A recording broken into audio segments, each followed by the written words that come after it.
এই মুহূর্তে আপনি এগিয়ে আছেন মালদা দক্ষিণ কেন্দ্রে এবং কি ভাবছেন এই মুহূর্তে মানে এবং সারা দেশেও বিজেপি খুব স্বস্তিদায়ক অবস্থায় নেই?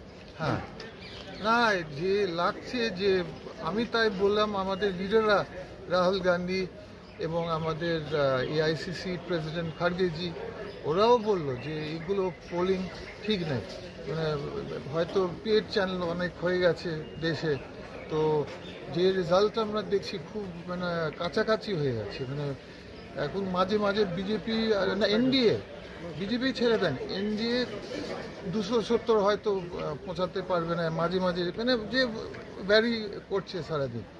তো আর আমরা খুব খুশি যে এখন অবধি আমাদেরকে লাগছে, যেমন আমরা বলছি প্রথম থেকে আমাদের লাগছে আমাদের মালদাতে আমরা 1 নম্বরে আসবো, সাউথ মালদাতে আমাদের 1 নম্বরে চলছে।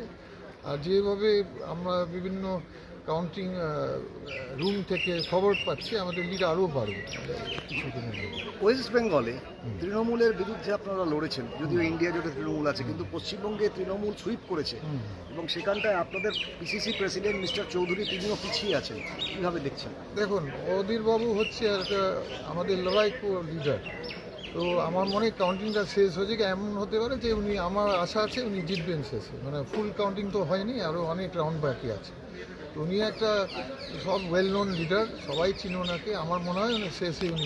ইসাদা, আপনার বাবা যে ভোটে জিতেছিল 19 সালে, এবার কি মার্জিন? হ্যাঁ, আমাদের আশা আছে যে মানুষের দু আশীর্বাদ যেভাবে পাচ্ছি আমাদের মার্জিন ওর থেকে ভালো। একটা প্রশ্ন, সেটা হচ্ছে আপনাদের ভারত জোড়ো যাত্রায় রাহুল গান্ধী দীর্ঘদিন পশ্চিমবঙ্গে সময় দিয়েছেন, প্রধানমন্ত্রী এবং অমিত শাহ তারা পর্যন্ত পশ্চিমবঙ্গের মানুষ আস্থা রাখছেন তৃণমূলের প্রতি, কি ভাবছেন?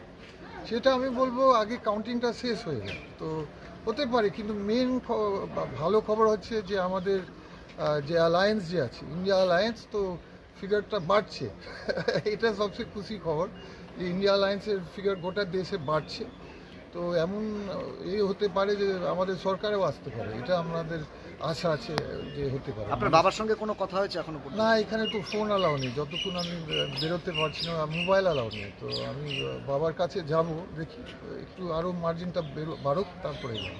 ধন্যবাদ।